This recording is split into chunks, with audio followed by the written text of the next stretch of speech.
Sejam muito bem-vindos, eu sou Paula Leal, estamos começando mais uma edição de Oeste Sem Filtro, programa que vai ao ar de segunda a sexta-feira a partir das 5h45 da tarde. As principais notícias do dia são analisadas pelos nossos comentaristas.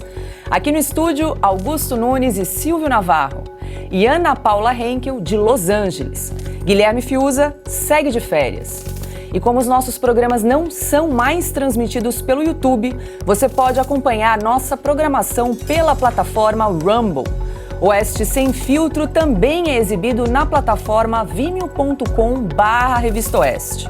Então, se houver algum problema com o Rumble, o programa segue normalmente nesse outro canal. Hoje é 25 de janeiro de 2023. Confira os destaques desta quarta-feira. Lula e o presidente do Uruguai, Luiz Lacalle Pou, se encontram em Montevidéu. O presidente chinês Xi Jinping envia mensagem aos membros da CELAC.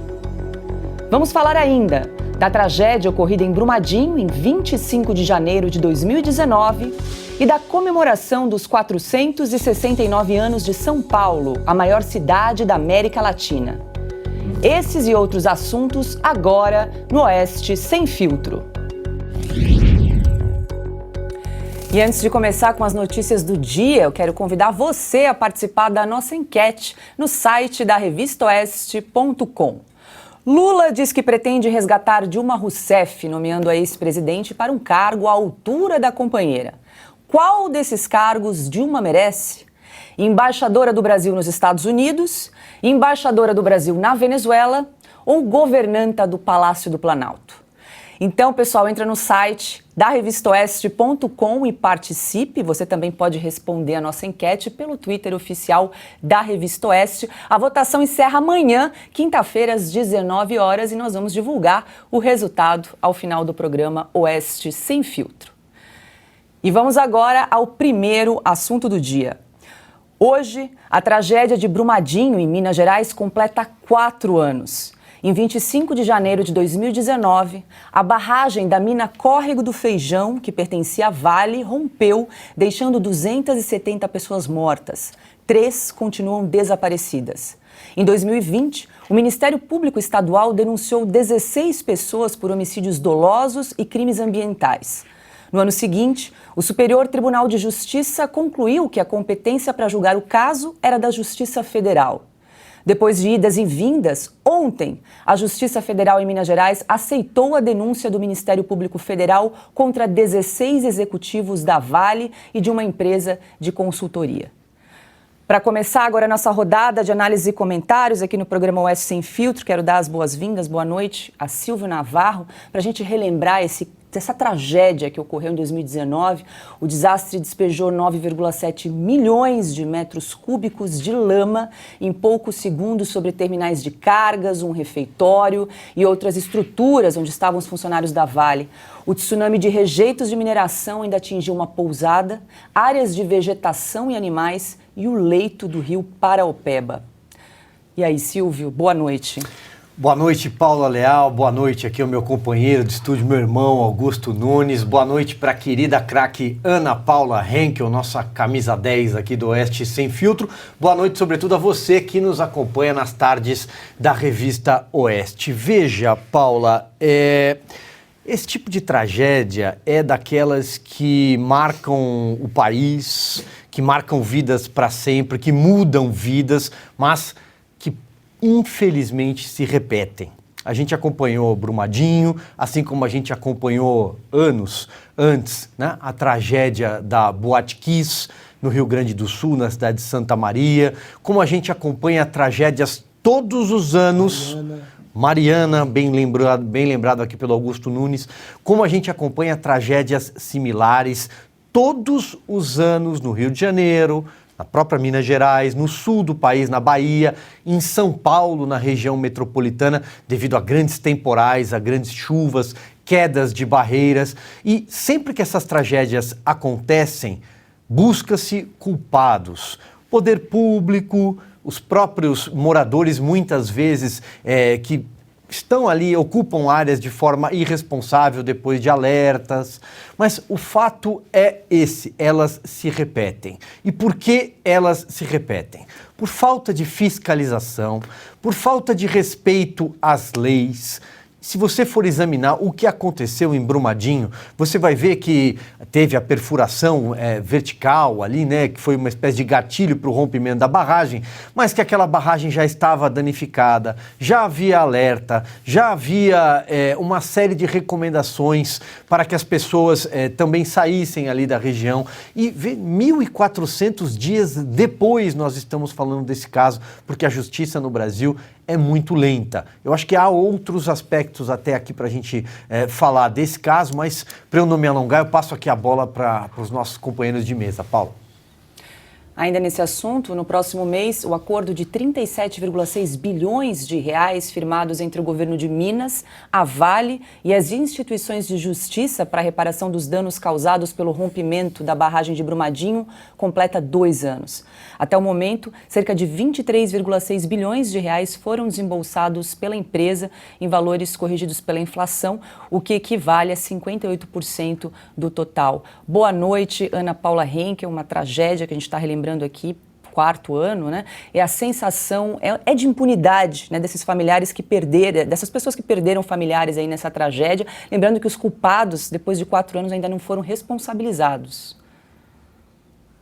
Boa noite, Paula. Boa noite, craque Silvio Navarro, meu mestre Augusto Nunes, e muito boa noite à nossa audiência maravilhosa. O descaso, o problema é que repete, né? Infelizmente, não é uma tragédia que a gente assistiu, contamos os mortos, choramos, né, a perda das famílias, a perda a vida das pessoas, né? E acaba ali, a gente conserta os erros e a gente tenta, de alguma forma, amparar quem ficou para trás, né? Amparar a família das pessoas, amparar de uma maneira social, de uma maneira econômica, psicológica. Não, acontece sempre a mesma coisa, o descaso das autoridades, né? A corrupção, a gente não sabe também os tentáculos entre as empresas privadas e o Estado.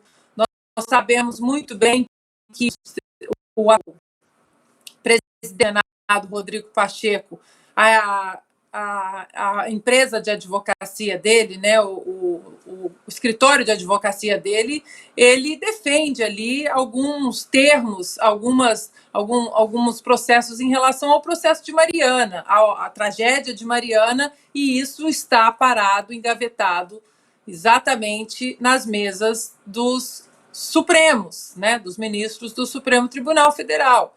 Eu tenho um grande amor pela região serrana de Petrópolis, né, pela região serrana do Rio, e ali em Petrópolis, Paula, todo ano é a mesma coisa, na época das chuvas é a mesma coisa, desce barragem, montanha que não tem o devido... A devida proteção ambiental, as leis não são respeitadas, né? Casas irregulares continuam sendo construídas todo ano, mês de janeiro, fevereiro, março, que chove muito ali naquela região, sempre a mesma tragédia. Então, claro que o evento em si ele é histórico e dolorido para todos nós. O problema é que continua sempre a mesma coisa, o descaso com as pessoas, o descaso com as nossas leis e esses políticos que continuam, de alguma forma, sendo reeleitos nesses lugares. Boa noite, Augusto Nunes. Como nós comentamos aqui, só ontem a Justiça Federal, então, aceitou a denúncia do Ministério Público Federal, 4 anos depois. Bom, Paula, boa noite, a nossa âncora. Prazer estar aqui com você, meu irmão Silvio Navarro, companheiro de tantos anos, minha querida parceira Ana Paula, meu irmão Guilherme Fiuza. Boa noite a você que nos acompanha. O Brasil conseguiu reduzir a chavão, lugar comum, a expressão tragédia anunciada. A gente fala sem parar. Essa tragédia foi anunciadíssima. Tinha acabado de ocorrer a tragédia de Mariana, envolvendo os mesmos pecadores, para ser gentil. Agora, em Brumadinho, aconteceu o seguinte, eles foram rapidamente identificados os culpados. Houve recados, houve avisos, né? Os responsáveis pela verificação da situação mentiram, a empresa sabia o que tinha acontecido, etc, etc. Havia sinais de que a ruptura poderia ocorrer a qualquer momento e a empresa não desativou sequer o refeitório que ficava abaixo, logo abaixo da... como é Da barragem? Da barragem, de rejeito. Rejeitos. Então, esses que estavam jantando, todos funcionários ali, você imagina o tipo de morte. A morte é dramática sempre. Agora, esse tipo de morte é selvagem. Não pode acontecer num país que se respeite e respeite os cidadãos. Esse é o primeiro ponto. Esta empresa que tem culpa no cartório e muita, tem dinheiro para pagar a indenização e não paga.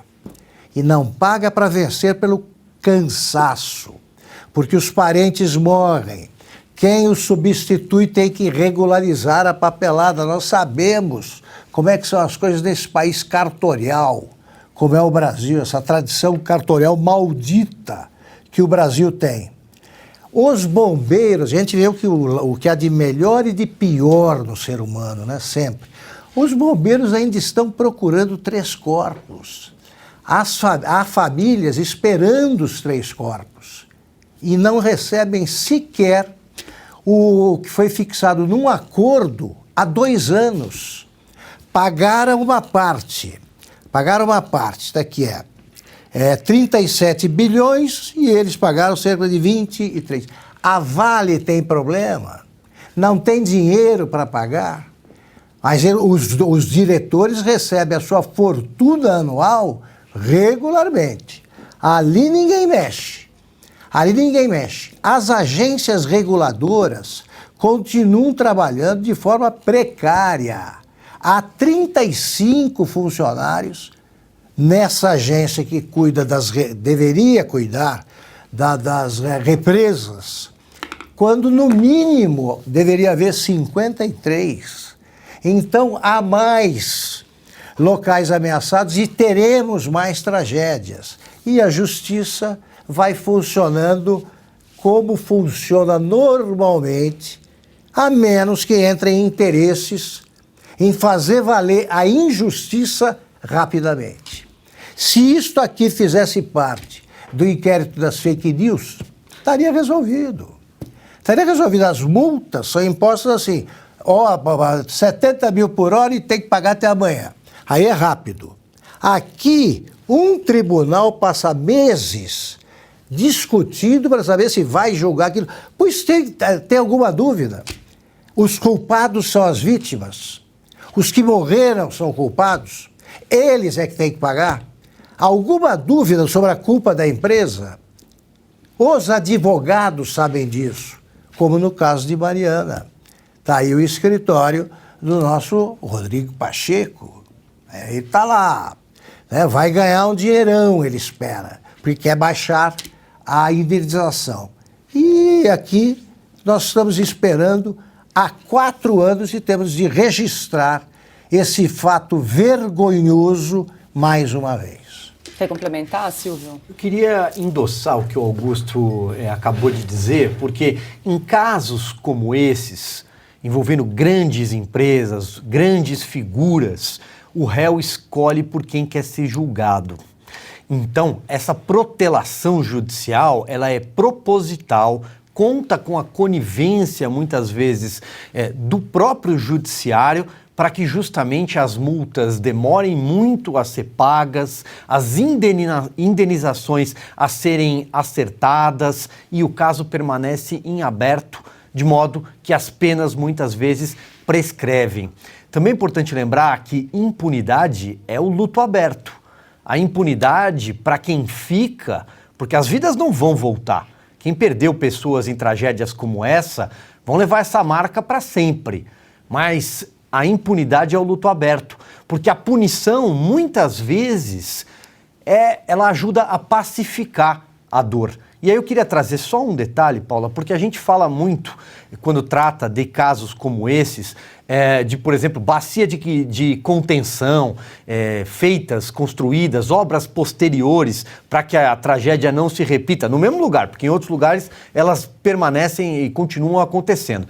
Mas eu estava aqui procurando um detalhe, por exemplo, que é a questão da estação de captação de água, para quem ainda vive ali, teve danos ambientais. E aí acabei passando aqui pelo projeto assinado em 2019, com o Ministério Público chancelando, da construção de uma nova estação de captação de água do rio Parauapebas.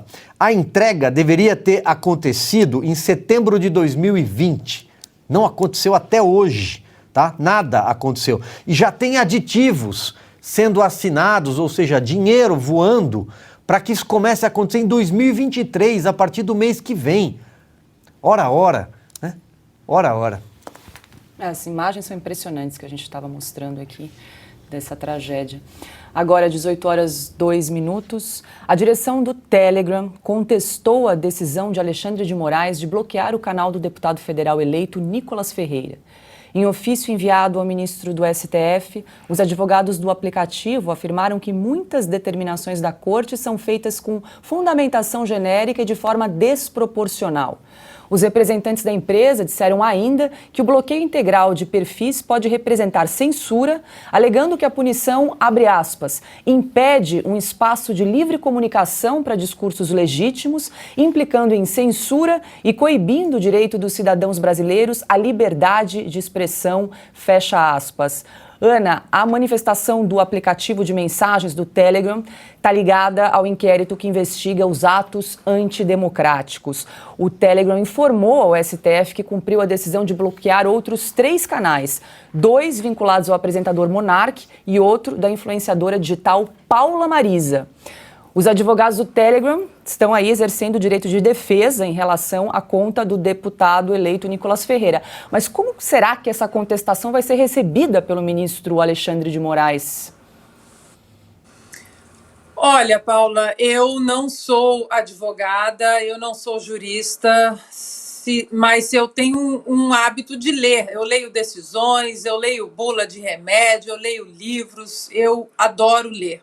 E, ultimamente, eu tenho lido muito as decisões antigas do Alexandre de Moraes. Eu não vou dar conselho a nenhum advogado, mas por que os advogados dessas pessoas não usam uma decisão do Alexandre de Moraes? Uma decisão de quando ele era relator de um inquérito, de um processo que caiu no Supremo Tribunal Federal em 2018.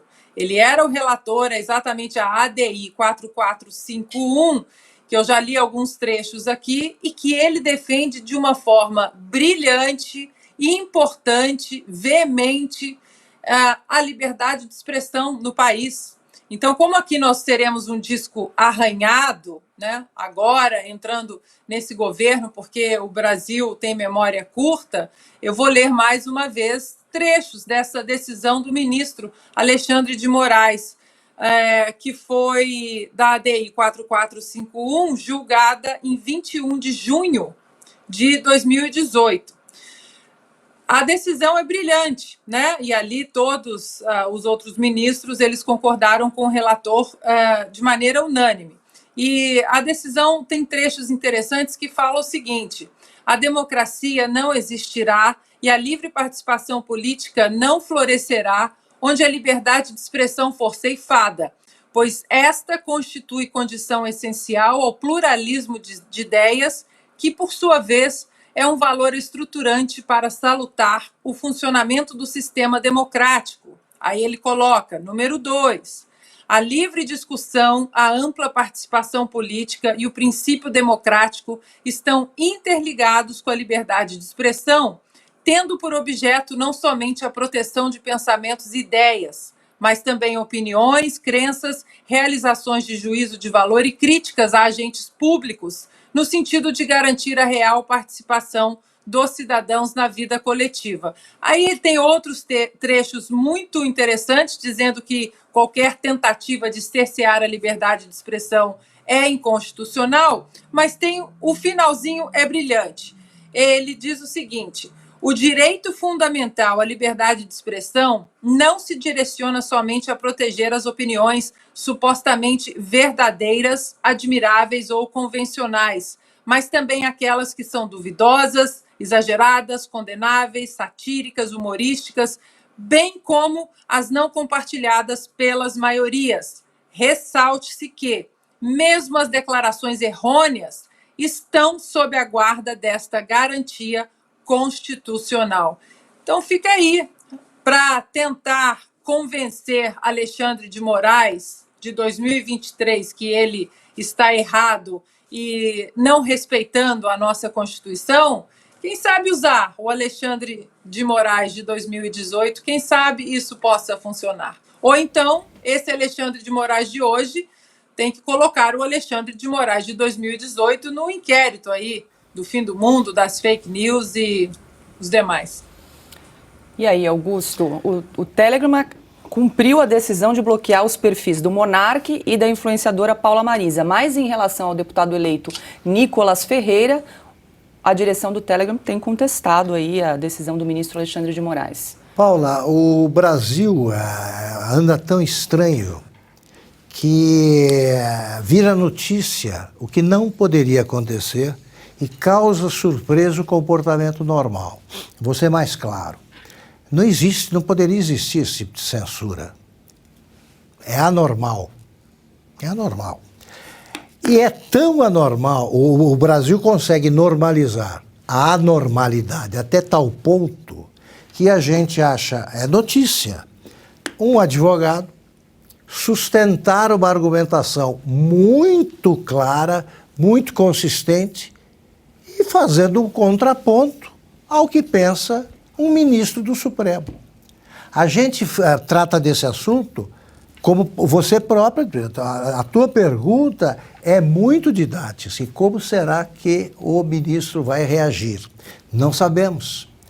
É muito simples, essa argumentação lembra que existe uma Constituição que tem de ser respeitada, que as normas legais são claras. Então é isso aqui. Foi decidido por um ministro que teria que ser bloqueado tal coisa, tal canal. A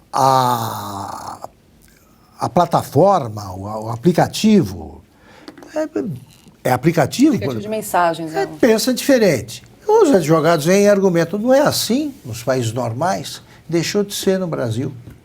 Deixou de ser, a gente espera. O que será que vai acontecer? Está na hora. E eu acho que os jornais começaram, da velha imprensa, começaram finalmente a recuperar o juízo em alguns editoriais, dizendo, olha, meu Deus, se fala em normalizar o Brasil, começa por aí. Para com isso. Para com isso. Está na hora de você enxergar que um país democrático não pode ter centenas de pessoas na prisão, sem culpa formada, sem uma acusação clara. Então, você, num país, eu vou citar de novo o avô do Guilherme Fiuza, o doutor Sobral Pinto. O juiz, o advogado é o primeiro juiz da causa. Pois bem, várias vítimas do inquérito das fake news não conseguem advogado. Os advogados têm medo de pegar a causa quando Sobral Pinto, agindo como primeiro juiz dos casos que ele examinava, ele fez questão de defender o Luiz Carlos Prestes, de quem ele discordava frontalmente, porque ele era um católico praticante e o Prestes era comunista. O Prestes não queria que ele fosse advogado, depois da intentona comunista, e ele disse, eu vou ser. E foi.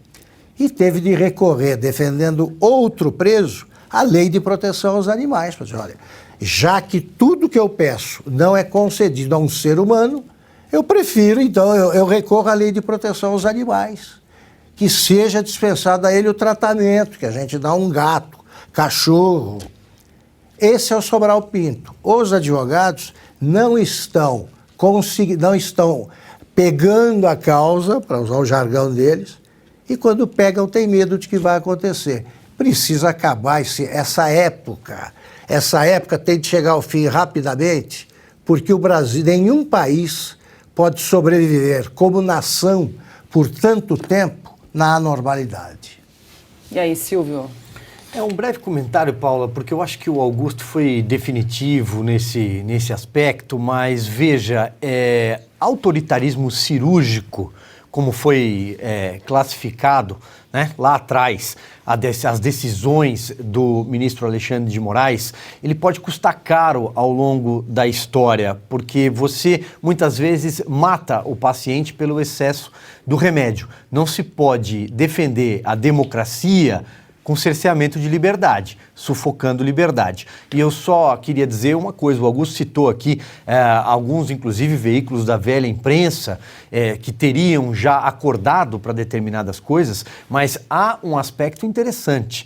Lá fora, no exterior, isso já tem chamado a atenção e a Ana Paula pode complementar. O Wall Street Journal publicou uma reportagem, por exemplo, nesta semana, eu acho que é a Mary O'Grady, não é isso? Eu estava tentando abrir aqui, não consegui achar a reportagem tratando do tema. O New York Times já tratou também dos excessos, dos autoritarismo, vamos chamar pelo nome, né, cometido pela Suprema Corte quando se trata de censura. E quero recordar aquela sessão do Tribunal Superior Eleitoral do dia 20 de outubro, quando houve uma censura, não tem outro nome, imposta à Brasil Paralelo, produtora, sobre um documentário que sequer havia sido lançado, e naquela ocasião a ministra Carmen Lúcia, que integra a corte, disse, olha, é censura, mas nós vamos dar essa dose de censura até o dia 30 de outubro, quando a eleição termina. Depois disso, a nossa democracia estaria em risco, né?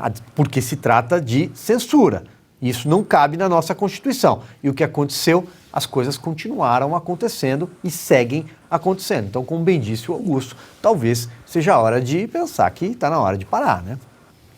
Foi a Mary O'Grady mesmo, Silvio. Ela que é especialista em América Latina, né? Ela escreve para vários veículos já há muitas décadas e o título da matéria dela é o seguinte: a repressão do Brasil à liberdade de expressão. E aí o subtítulo é: a Suprema Corte é uma ameaça ainda maior à democracia do que foram os distúrbios do 8 de janeiro.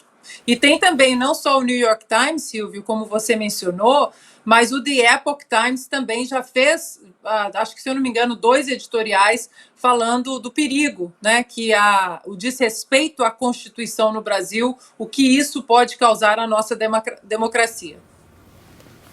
Agora 18 horas, 14 minutos, estamos ao vivo na plataforma Rumble. A gente convida você que está nos acompanhando a se inscrever no canal, deixar o seu like, o seu comentário. Para se inscrever é só clicar naquele botãozinho verde escrito Follow. Nós já alcançamos mais de 110 mil inscritos aqui na plataforma Rumble. Muito obrigada pela sua audiência, pela sua companhia todos os dias no programa aqui Oeste Sem Filtro, de segunda a sexta-feira. Além desse programa, nós também temos o Estúdio Oeste, comandado pelo Silvio Navarro, Oestecast, com Dagomir Marquese, As Liberais, apresentado por mim, pela nossa diretora de redação aqui da Revista Oeste, Branca Nunes, toda essa programação aqui na plataforma do Rumble. E, pessoal, acabei de ser informada mais uma vez que tem pessoas transmitindo aí o programa no YouTube. Essa transmissão é clandestina, a nossa transmissão oficial é só aqui na plataforma, no canal oficial do Rumble, tá? Então, por favor, se vocês tiverem aí conhecimento de outras transmissões em YouTube, nos informem, porque nós estamos apenas aqui na nossa plataforma e também no Twitter oficial da Revista Oeste, nós estamos transmitindo aqui o nosso programa. Mais de 33 mil pessoas nos acompanhando aqui ao vivo, então deixa o seu like, o seu comentário, e nós estamos apenas aqui reforçando que estão aí transmitindo o nosso programa também pelo YouTube. Nós não estamos transmitindo nenhum programa aqui da Revista Oeste em outra plataforma que não seja o Rumble ou o nosso Twitter oficial. E a gente segue agora com mais informações, porque o presidente Lula se encontrou ontem com o ditador cubano Miguel Díaz-Canel. O petista participou com outros políticos latino-americanos de uma reunião de cúpula da Comunidade de Estados Latino-Americanos e Caribenhos, a CELAC, entidade que inclui 33 países, criada em 2010 pelo então ditador da Venezuela, Hugo Chávez. Depois do encontro com Díaz-Canel, Lula compartilhou uma foto com o ditador e escreveu: "O Brasil restabelecendo suas relações diplomáticas no mundo." Díaz-Canel chamou Lula de irmão e expressou alegria pela volta do Brasil à CELAC. Abre aspas, "Compartilhamos o desejo de fortalecer as relações bilaterais nas esferas de interesse mútuo, de acordo com os laços históricos de amizade entre nossos povos." Fecha aspas. Ana, Lula resgatando aí relações diplomáticas com ditadores que não respeitam a democracia nem as instituições, né? Que tipo de acordos a gente pode esperar dessas parcerias? Mas, Paula, antes de dar essa notícia, nós consultamos o TSE/STF? Nós já podemos falar das relações do Lula com ditadores ou ainda não? Está liberada. Sem filtro aqui, microfones abertos. Está liberado, né? Pois é. Nós não pudemos... Durante, foi o quê? 2, 3 semanas, ninguém pôde falar sobre o óbvio, né? Sobre a realidade, o que de fato acontece. O que eu acho que não é nem o que acontece, é parte do DNA petista, que é exatamente esse tipo de relação com o ditador cubano, ditador africano, ditador da Nicarágua. Aliás, o ditador da Nicarágua que continua perseguindo cristãos, Daniel Ortega continua perseguindo cristãos na Nicarágua, e o vice do Lula, Geraldo Alckmin, que se diz contra o aborto, que se diz cristão, católico, apostólico romano, até hoje não abriu a boca para condenar a atitude do amigo do Lula. E aí, Silvio, que tipo de acordo a gente pode esperar aí dessas parcerias? Bom, os piores possíveis. Agora, veja, Paula, eu acho que a gente tem que devolver, e é nosso dever repassar, né, para quem nos faz companhia, quem nos assiste aqui às tardes da Revista Oeste, números, dados e informações, né? Primeiro que essa CELAC, como a gente já bem disse ontem aqui, nada mais é do que uma reunião ali, um ajuntamento de líderes de partidos falidos, a maioria na América Latina, pedindo dinheiro do BNDES. É disso que se trata e ponto.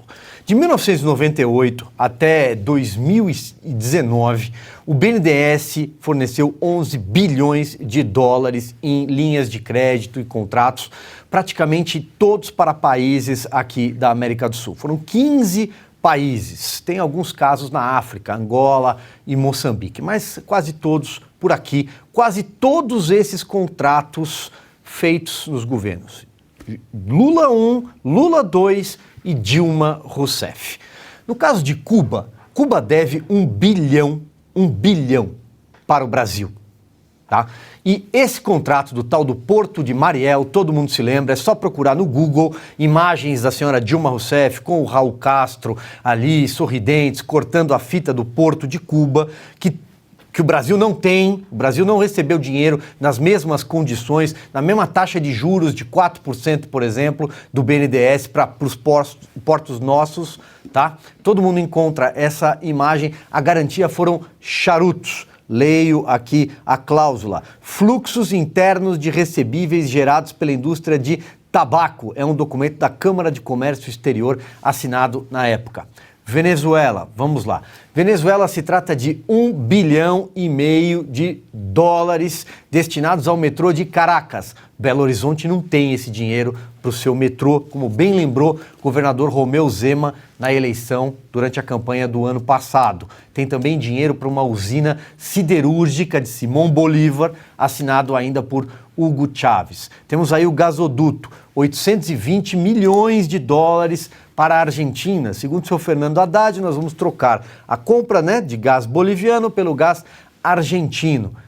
Esses dutos seriam feitos por empresas brasileiras. Primeiro, elas vão ter que vencer uma concorrência com a China. Então a gente já imagina quem são as empresas que vão entrar nesse processo de licitação. Segundo, esse gás que parte do oeste da Patagônia, a extração dele é absolutamente problemática. Tem problemas ambientais. Ali tem povos indígenas, ali tem povos originários, os mapuches. Mas esses povos originários não têm problema para o PT, para o Lula. Esses índios podem ser afetados pela contaminação da água, do ar. Então, Paula, veja, para eu não me alongar aqui, eu poderia falar da República Dominicana, outros contratos com a Argentina, Costa Rica, Equador, porque bons pagadores do BNDES só o Paraguai e o Uruguai. Poderia falar até lá fora, Moçambique, por exemplo, que deve dinheiro do Aeroporto Internacional de Moçambique. Dá para falar horas aqui sobre a caixa preta do BNDES, sobre os 11 bilhões de dólares que um relatório da Câmara dos Deputados, do Congresso Nacional, de uma CPI, em 2019, indicou que por onde Lula passava, nas suas 140 viagens internacionais, praticamente metade, né? Metade de tudo que ele viajou nos 2 mandatos, né? Depois apareciam contratos do BNDES para obras, maioria da Odebrecht, também da Andrade Gutierrez. Onde ele passava, saía um contrato. E o Brasil tomava calote. Então, o que aconteceu com esse relatório? Nada. Quem foi denunciado? Ninguém. Aonde essas informações apareceram no atacado? Na delação de Antônio Palocci, feita na Lava Jato. O que aconteceu com a delação de Antônio Palocci? Picadinho. Nada. Não vale mais nada. Foi anulada pelo Supremo Tribunal Federal. Ponto.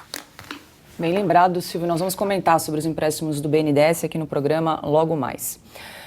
E Lula se encontrou hoje com o presidente do Uruguai, Luiz Lacalle Pou, em Montevidéu. Enquanto Lula prefere se distanciar dos países desenvolvidos e ficar mais próximo de seus aliados políticos, Lacalle Pou criticou a presença na CELAC de países que não respeitam as liberdades democráticas.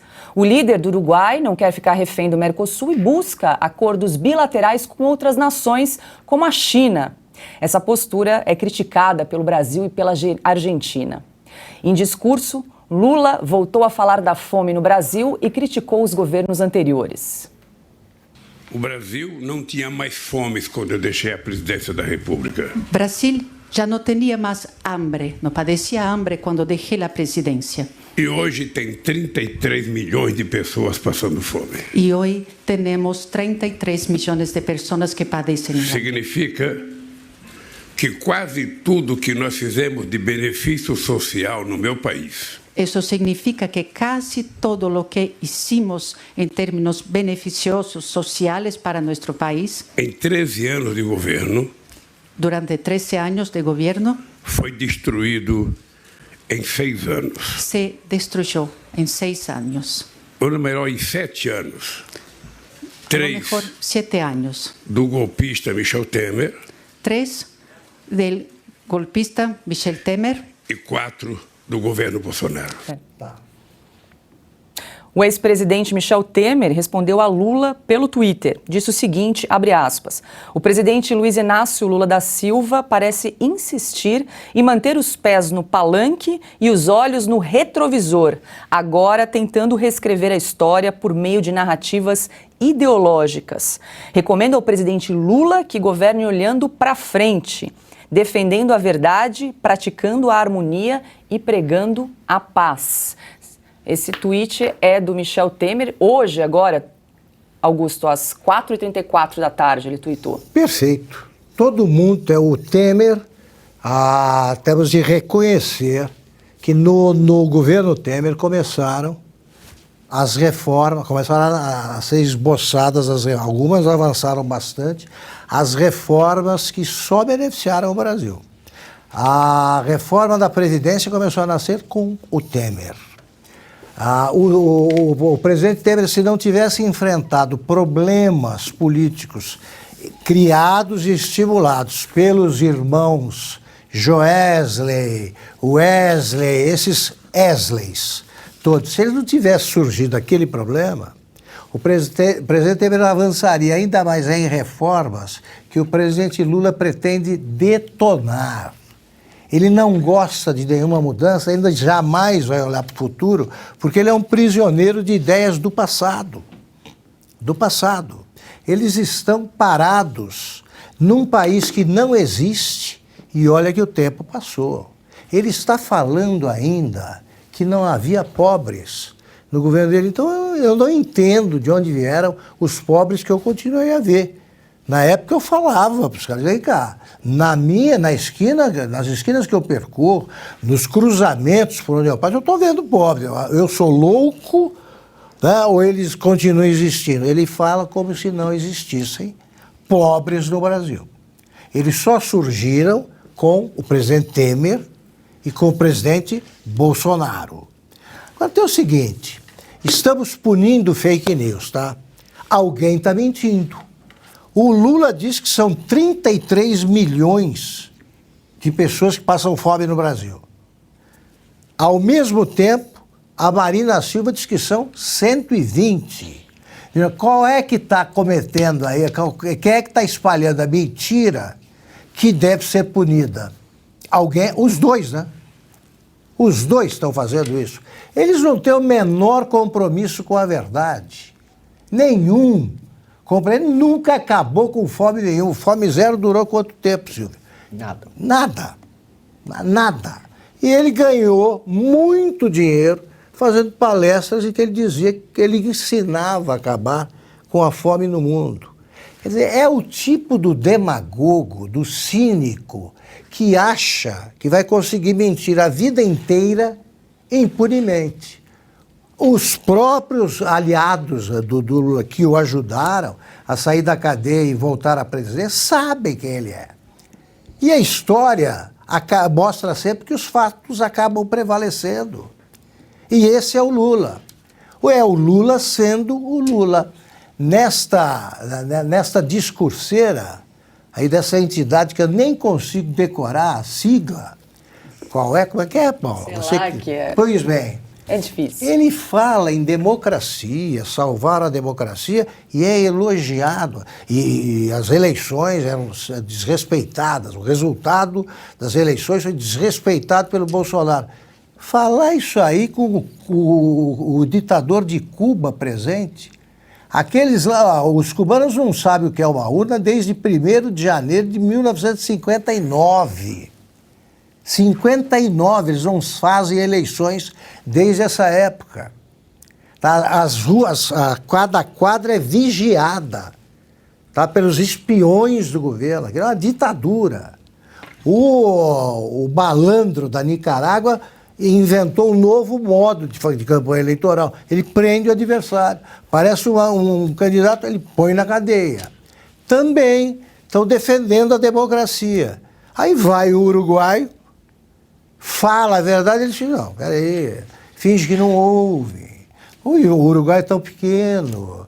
O Uruguai está corretamente cuidando da vida e registrando a presença dos populistas de Araque, de 5ª categoria, que enquanto fingem defender a democracia, não fazem eleições. Quando fazem, fraudam. Quando aparece algum adversário, prendem, como aconteceu na Bolívia e como está acontecendo nesses outros países. Ana, eu vou ler novamente um trechinho aqui do tweet do ex-presidente Temer, que eu achei bem objetivo, né? Abre aspas, o presidente Luiz Inácio Lula da Silva parece insistir em manter os pés no palanque e os olhos no retrovisor, agora tentando reescrever a história por meio de narrativas ideológicas. Olha, esse assunto acho que renderia aqui um programa inteiro, porque, bom, primeiro, o Temer é golpista, ele está chamando o Temer de golpista.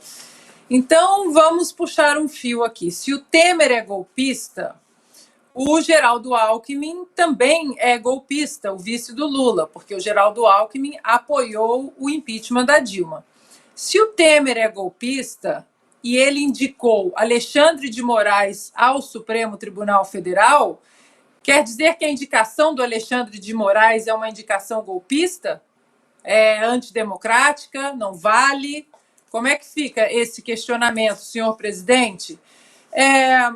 O Lula dizer que houve golpe, isso não é um ataque às instituições, engraçado, mas se o Bolsonaro questiona a lisura do processo eleitoral ou qualquer outro assunto que ele tentou questionar nos últimos 4 anos, aí era um ataque às instituições. Qualquer crítica pontual do presidente Bolsonaro a ações de ministros do Supremo Tribunal Federal, ações inconstitucionais, diga-se de passagem, virava um grande ataque às instituições.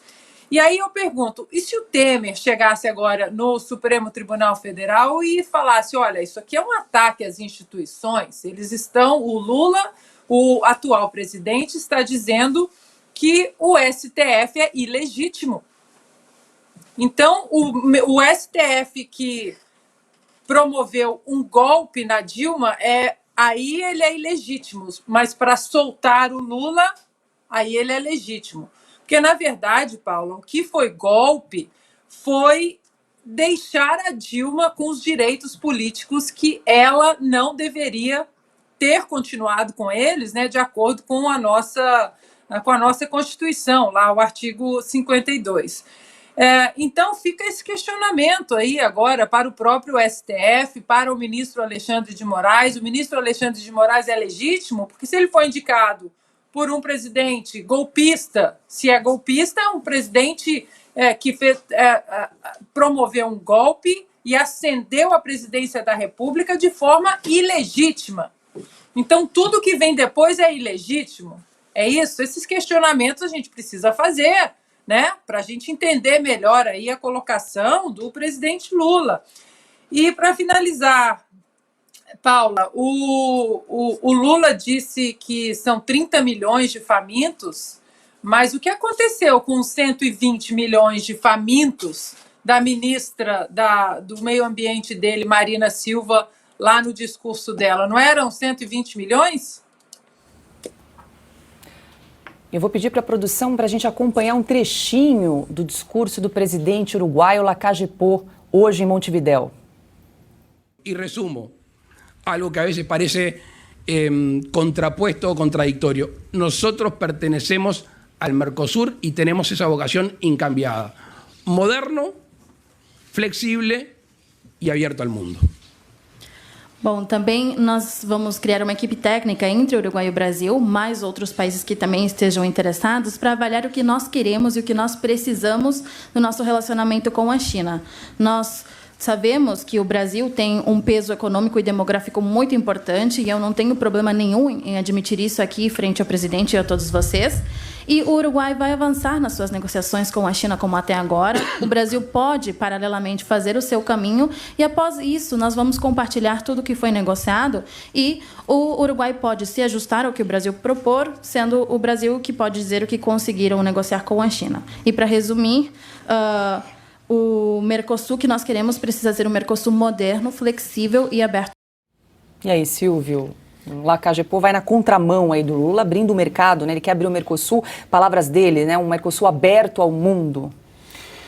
Veja, em primeiro lugar é importante dizer que a visão política do presidente do Uruguai, da visão política do Lula e dos demais integrantes aí desse grande bloco de esquerda na América Latina hoje, a Bolívia, Venezuela, Chile, Colômbia, a Argentina, é completamente distinta, né? Ele tem uma visão muito mais liberal, ainda que não seja um clássico, né? Ainda que não seja totalmente de direita, não podemos classificá-lo dessa forma, mas é completamente diferente.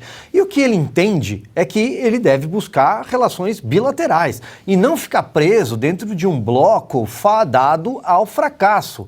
A gente ainda não sabe por que o Mercosul ainda não acabou de vez, porque o Mercosul nunca funcionou, jamais funcionou. Então, o presidente uruguaio, que inclusive entende que o Uruguai é um país, embora a economia esteja arrumada, é um país que não tem uma indústria do tamanho da indústria brasileira, não tem como competir sequer com a Argentina. Então ele entende o tamanho dele, entende que as contas estão no lugar e quer manter a ordem, quer buscar relações bilaterais e não ajudar países vizinhos que, como eu disse, estão falidos. Falei aqui no comentário anterior. É disso que se trata, Paula. O presidente uruguaio, você vê também, Paula, nessas imagens é possível observar um nítido desconforto no semblante do presidente Lula, ao lado ali do presidente do Uruguai, em comparação aos sorrisos, os afagos, quando estava ao lado do Alberto Fernandes, ou quando ele cumprimenta o líder cubano, ou quando ele está ao lado do Evo Morales, do grupo do Evo Morales na Bolívia.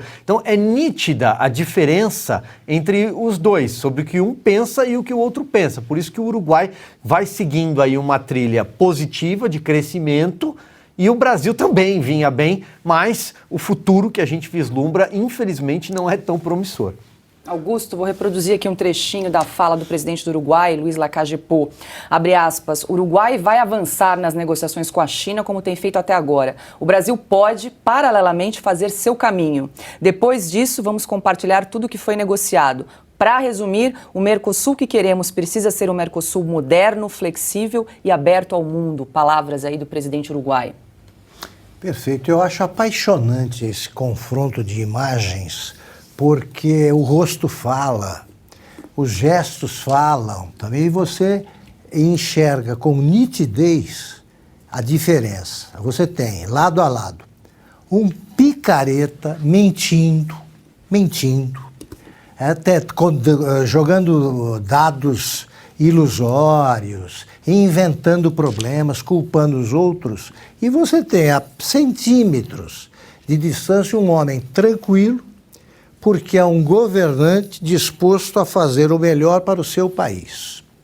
Qualquer diplomata, estagiário, sabe que a política externa de um país é determinada pelos interesses nacionais. O Brasil, o Lula, nunca soube disso.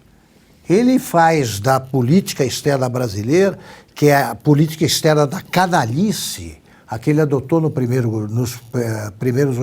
8 anos de governo, ele é um instrumento de afirmação do PT, é para enganar os idiotas aí, que acham que há alguma ideologia na cabeça do Lula, e é para fazer esse tipo de numerito que é desmontado por um homem que fala, olha aqui, pertenço ao Mercosul, vou cumprir a tudo que foi combinado, agora quero sim fazer negócio com outros países, quero acordos bilaterais. Os acordos serão, eu vou expor a vocês, se vocês quiserem, se interessarem, vocês entram nessa. O que o Brasil procurou fazer, vem procurando fazer. O Mercosul é uma piada se você limitar o Mercosul a 3 países e, sobretudo, com 2 deles dirigidos por 2 demagogos de 5ª categoria. Diante desse discurso altivo do presidente do Uruguai, vocês viram o que disse o Fernandes, que não consegue ser presidente porque tem a Cristina Kirchner que só para de mandar quando vai presa, tem que ir para o tribunal. Ele disse assim, o Brasil e a Argentina têm de cuidar do Uruguai porque é um país menor e tal. Olha a arrogância. E ele respondeu na lata, não precisa de tutor, não. Ele sabe o que fazer e é um democrata, ele tem ideias na cabeça. O Lula somente, ele conta a verdade. Agora, o Lula foi para Montevidéu, achando que vai ouvir outro discurso, vai ouvir isso.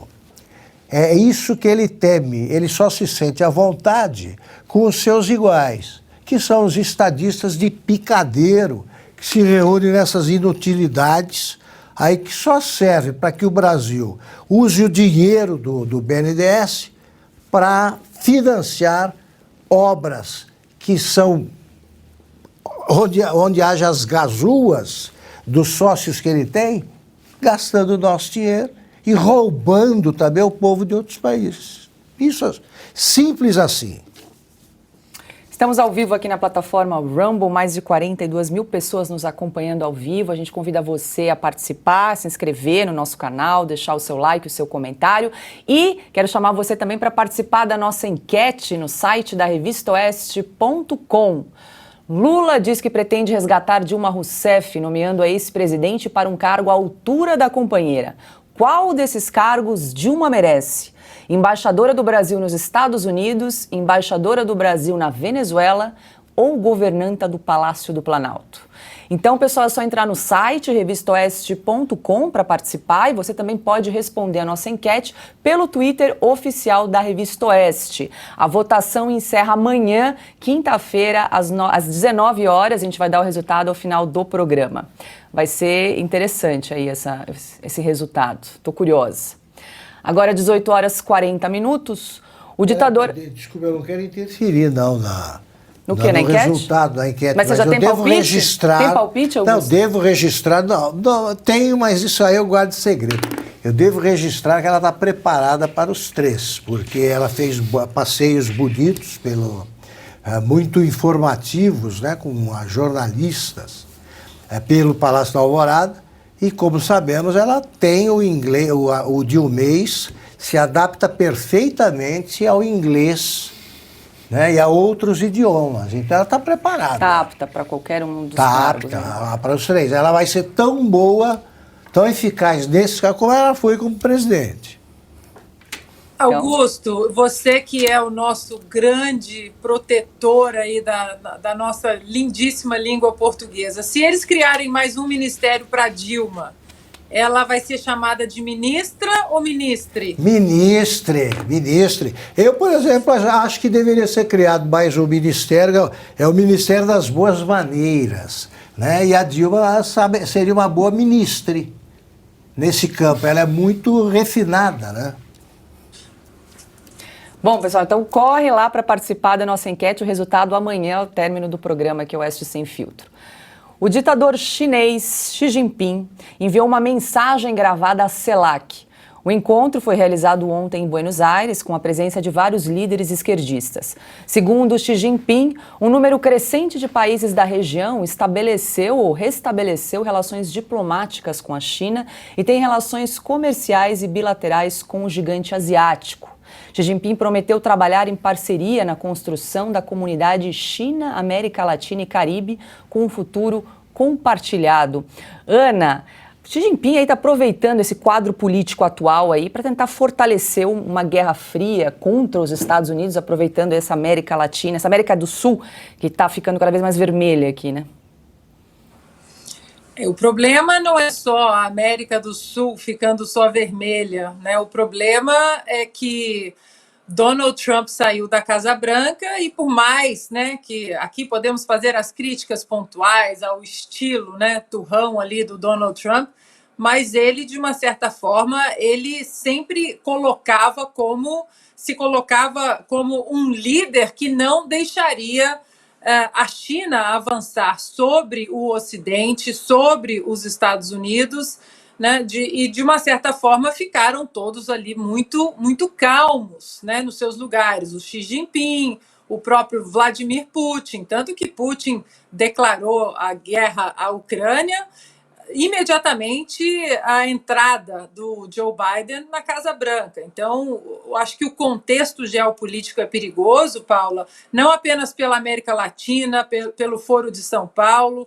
Nós sabemos muito bem como os soviéticos alimentaram a América Latina durante muito tempo, tentaram entrar aqui em Hollywood, fazer de Hollywood uma propaganda da aura soviética, e agora a China toma esse posto, como você muito bem mencionou, né, tentando aí uma guerra fria. Vale muito a pena, Paula, tem um documentário da Brasil Paralelo, recomendo muitíssimo, que se chama 1964, Entre Armas e Livros, ou Entre Livros e Armas, se eu não me engano, 1964. E no começo fala exatamente desse avanço do bloco soviético na América Latina, preocupado, né, em abrir aí o seu leque de tentáculos no Ocidente, e agora a China faz esse papel com a anuência de muitos governos, o que é uma grande preocupação, já que o Brasil seria ali um dos últimos, se não o último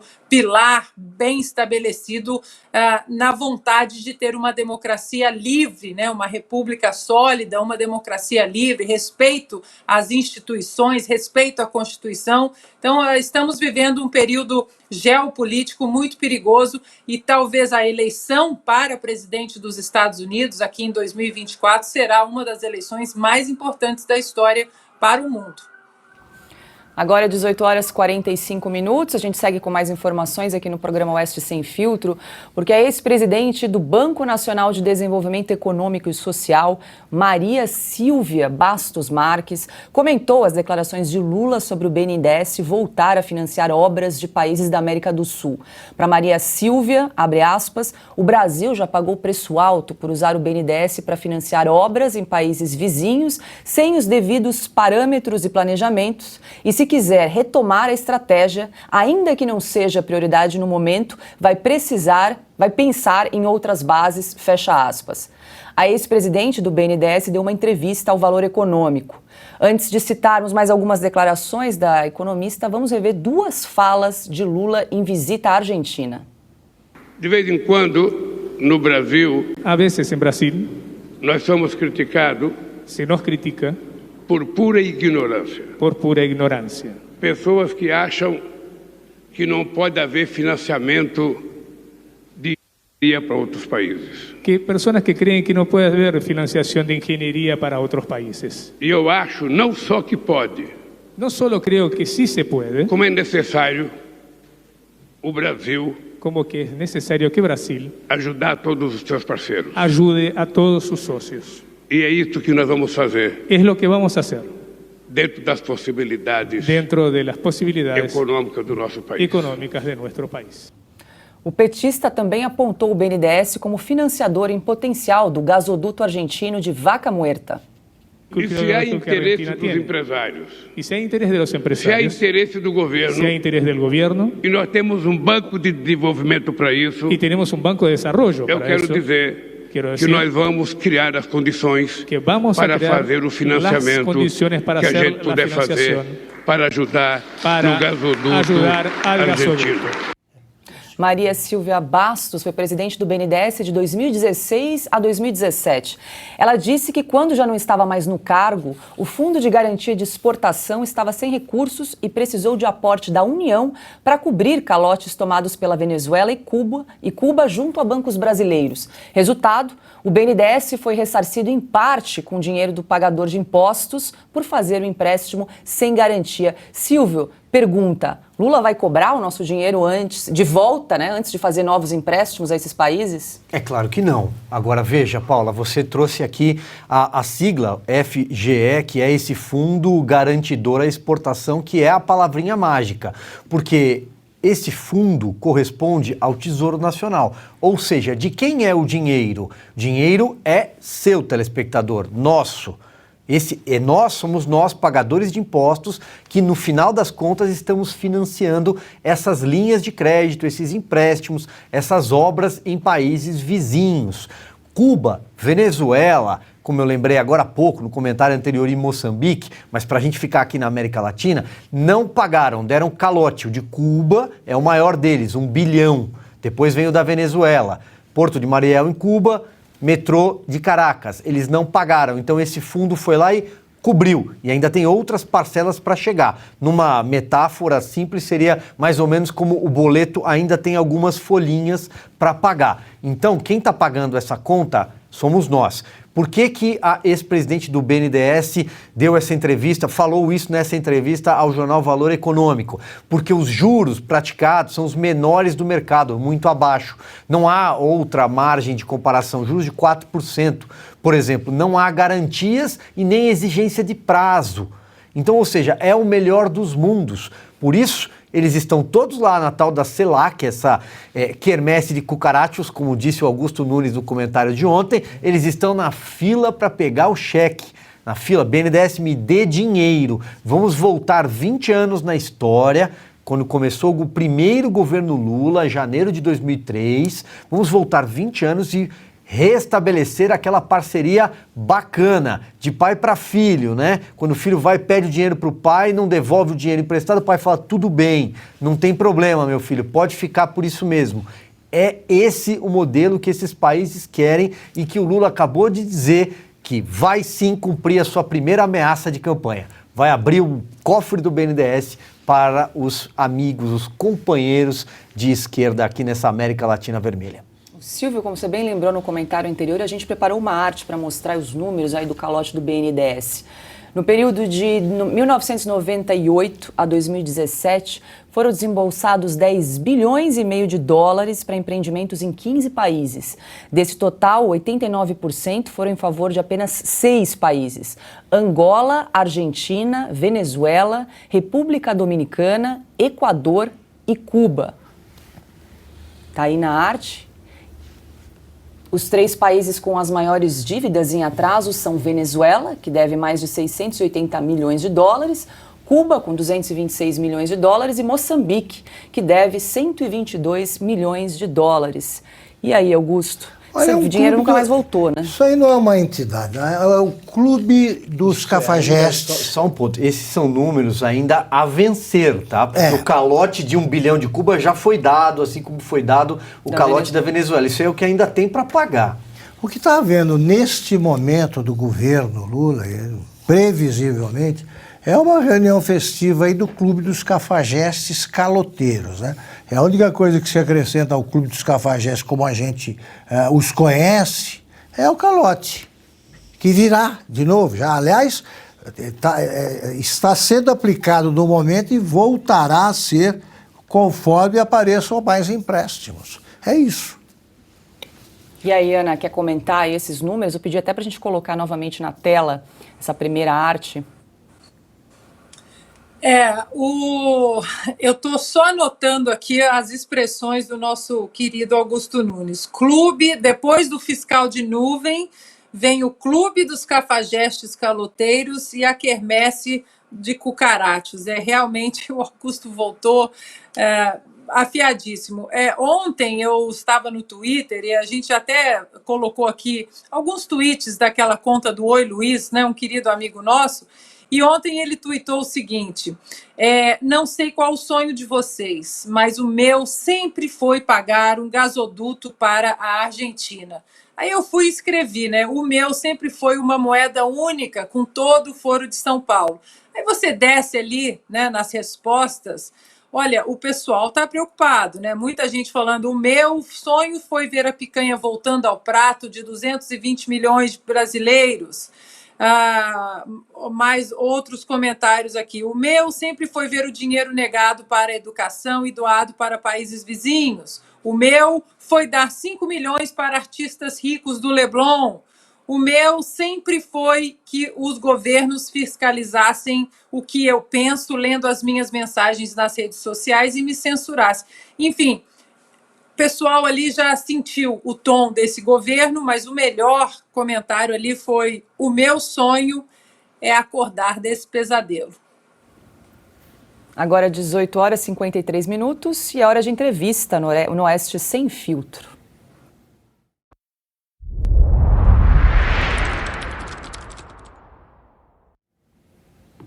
E para comentar as últimas declarações do presidente Lula em relação a empréstimos pelo BNDES, nós vamos conversar com o economista-chefe da Sara Invest, Alan Gani. Alan, muito boa noite.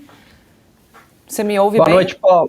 Ouço super bem. Boa noite, Paula. É um prazer falar com vocês. Seja bem-vindo mais uma vez aqui ao programa Oeste Sem Filtro. Bom, acho que você estava acompanhando aí a nossa discussão em relação ao BNDES. Eu quero te perguntar em relação aos impactos econômicos na economia do Brasil, né, do uso do dinheiro do BNDES para financiar obras em outros países sem critérios objetivos e sem rigor na cobrança desses empréstimos, né?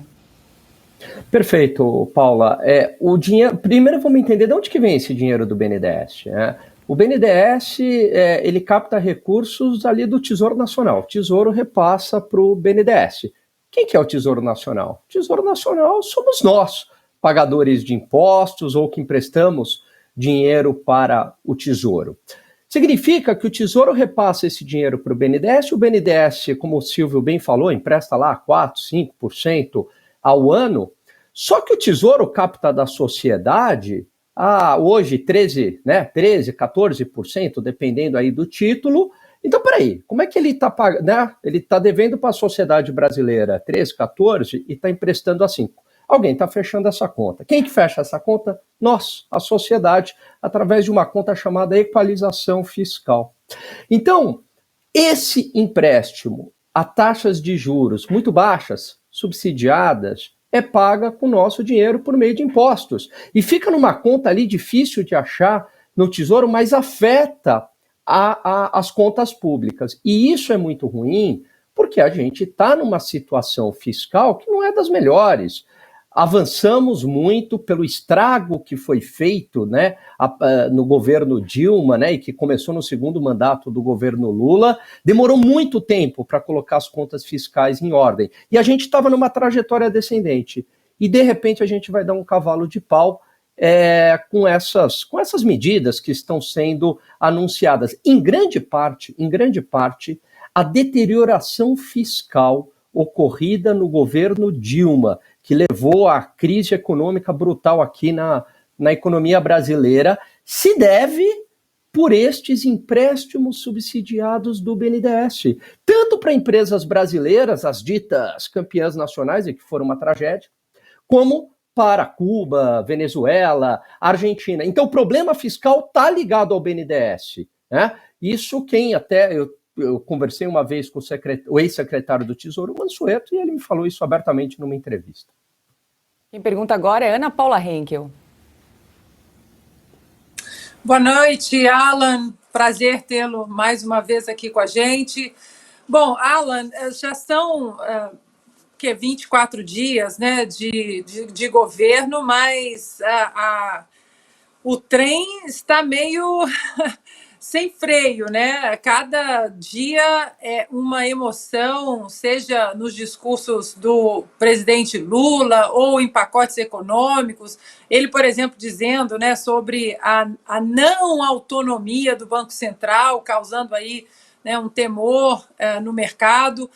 Isso tudo que nós estamos vivendo e vendo no Brasil, né, com todas as letras, todas as cores em português. Você acha que esse tipo de perfil fiscal / econômico deste atual governo já chegou aqui fora, nos Estados Unidos, na Europa? Você acha que essa aura de irresponsabilidade fiscal deste governo já chegou aqui fora? Como estão os investimentos do capital estrangeiro? Como o capital estrangeiro está vendo o Brasil ainda como um grande solo fértil, como foi nos últimos 4 anos com o presidente Bolsonaro? Ou essa relação já começa a balançar um pouco? Boa pergunta, Ana Paula. O que acontece? Por enquanto, o investidor estrangeiro ele ainda não acordou. Só que não é que ele está apostando, é porque está entrando alguns investimentos no Brasil via Bolsa, mas não é que ele está apostando assim no Brasil contra os Estados Unidos, né? Ele fala, não, eu estou agora aqui, não estou mais acreditando na economia americana, eu vou investir no Brasil. Esses fundos multibilionários, né? Sobra ali um recurso, um troco ali para eles, e eles olham as economias emergentes. Bom, preciso alocar em capital de risco. Quem que eu vou, né? Onde que eu vou colocar? Bom, tem Argentina, tem Brasil, tem Rússia, né? Que não dá, tem Colômbia, tal. Aí olha, assim, por exclusão, né? Quer dizer, o Brasil é o menos pior. Mas, como parte desses investidores, a gente sabe que eles se informam aí pela grande mídia, e por enquanto tem uma torcida ainda na grande mídia, né, dizendo não é bem assim e tudo mais, eles ainda não acordaram para o que está acontecendo. O investidor brasileiro, os fundos daqui, esses estão muito mais pessimistas do que o investidor estrangeiro, porque estão vendendo para o investidor estrangeiro. Mas assim, Ana Paula, não tem como dar certo o que está sendo colocado na mesa. Até agora, as sinalizações são muito ruins. Quer dizer, é a volta ao banco público, né, fomentador do crescimento econômico, que não gera crescimento e só gera deterioração fiscal. Depois, o Lula falando em revisar a meta de inflação. Quer dizer, está falando, vem cá, vamos aceitar uma inflação maior, vamos tolerar uma inflação maior. Depois, sinalização de acabar com a independência do Banco Central. Depois, moeda única. Exatamente o governo Dilma.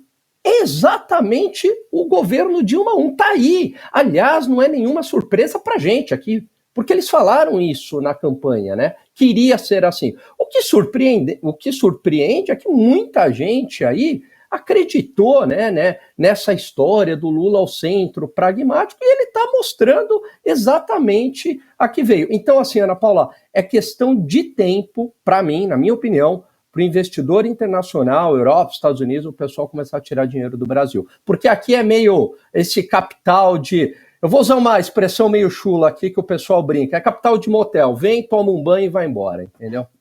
Quem pergunta agora, Augusto Nunes. O Lula não surpreende ninguém, né? Agora, o que é que você tem achado do desempenho do ministro Fernando Haddad? O que ele fez nesse mês de governo? Pois é, ele continua sendo aquele poste, né, Augusto? Porque a única medida que ele propôs foi do lado ali do aumento da arrecadação, com perdão de dívidas, que é uma medida meio questionável, porque isso pode até fomentar ainda mais o calote, né? Então você fala, bom, eu sou um bom pagador, por que eu vou pagar imposto em dia se em algum momento o governo vai me salvar? Mas é muito pouco, é muito pouco perto do que a equipe econômica anterior estava fazendo. Quer dizer, era uma equipe econômica ali de técnicos, todo mundo ali com PhD, né, com uma baita experiência de mercado, era o Real Madrid ali da economia. E, de repente, entra um time de segunda divisão. Quer dizer, não tem, só tem, por enquanto, é muita espuma, é muito discurso. Ah, não, a gente entende que o fiscal é importante, mas, né, aí o que tem de concreto? Ah, mas vamos financiar a Argentina aqui, construção de gasoduto via BNDES, mas estamos pensando em mudar a meta de inflação, mas o Banco Central também tem que pensar nos pobres. Então, assim, né, quer dizer, o governo, né, tem dado sinalizações muito ruins. E o Haddad, ele não é aquela figura forte na economia que consegue até peitar o presidente da República e dizer, olha, não é bem assim, né? Como era o Paulo Guedes, muitas vezes você tinha ali uma outra divergência entre o Bolsonaro e o Paulo Guedes, né? Mas o Paulo Guedes era uma figura muito forte que, quando ele falava, o mercado acreditava. Agora, no caso do Haddad, quer dizer, o que prevalece aí, né, Augusto? É o que o Haddad fala ou o Lula? Quer dizer, as opiniões do Haddad já não são boas, né? Mas as do Lula conseguem ser muito pior. E aí fica todo esse direcionamento que o Lula, né, tá dando e o Haddad fazendo muito bem esse papel de poste agora no Ministério da Economia. Nós estamos conversando com o economista Alan Gani. Quem pergunta agora é Silvio Navarro. Boa noite, meu amigo Alan Gani. Veja, Alan, eu escutava você falar agora há pouco sobre a questão do BNDES, né? Então você tem ali os juros a 4%, 5%, praticados a 4%, 5%, que está totalmente fora do mercado e de concorrência. Depois você citou o Fundo Garantidor à Exportação, né, o FGE, que nada mais é do que dinheiro do Tesouro, ou seja, de quem paga impostos. E eu lembro também que no caso de Cuba, né, que é a maior caloteira do BNDES, o lastro foi feito pela indústria, recebíveis da indústria de tabaco, leia-se charutos. Mas a minha pergunta para você é a seguinte, tem um outro tema aí em pauta, que é a tal da proposta de moeda conjunta já apelidada de muitos nomes jocosos entre Brasil e Argentina. Nicolás Maduro já levantou o braço e disse, eu também quero, claro, todos os países que não têm hoje uma moeda querem uma moeda comum. Na verdade, eles querem o dinheiro do brasileiro. Mas é execuível? Tem algum respaldo em realidade essa ideia? Olha, na zona do euro, né, onde você tem ali países que eram muito ricos, como a Alemanha ainda são, né, França, enfim, o euro é bastante questionável, né? E para viabilizar o euro, você teve que colocar ali muito investimento em países que eram mais atrasados, como Espanha, como Portugal, como Irlanda, como Grécia, para tentar equiparar essas economias. E hoje a gente sabe quais são as implicações e os problemas na zona do euro, né? A gente está falando aí de países que têm muito dinheiro. No Brasil, não tem a menor condição de isso, quer dizer, no continente da América do Sul aqui, não tem a menor condição disso dar certo, né? Por quê? Porque, primeiro, são economias mais pobres, né? A economia mais rica é a do Brasil. Os outros países estão em frangalhos, né? Se pegar uma Argentina, se pegar uma Venezuela. E um outro ponto, né? Como é que eu vou agora equiparar essas economias para criar esta moeda única? Aí depois o pessoal falou, não, mas não é bem assim, é só uma moeda para transação econômica, para não ficar tão dependente do dólar. Perceberam a burrada que falaram, né? Pegou muito mal, mas mesmo assim seria inviável. Quer dizer, nem a China conseguiu não ter essa dependência do dólar. Não vai ser o Brasil, com acordo com a Argentina, que vai ficar menos dependente do dólar.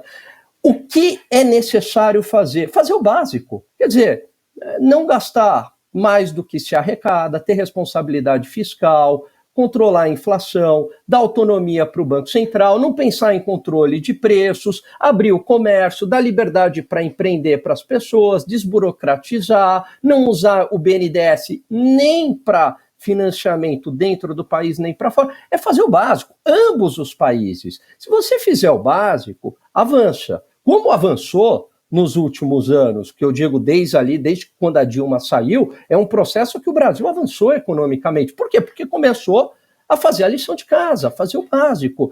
Então eles fazem isso, esse sonho bolivariano, uma moeda única, né? Nós aqui unidos, fortes. Quer dizer, você vai criar mais um problema, né? Você vai acabar destruindo algo que tem dado certo, né? Que é o Plano Real, né? E vai gerar, não vai resolver o problema da Argentina, que tem uma baita de uma inflação, e acaba ainda gerando um problema de uma possível hiperinflação aqui no Brasil, né?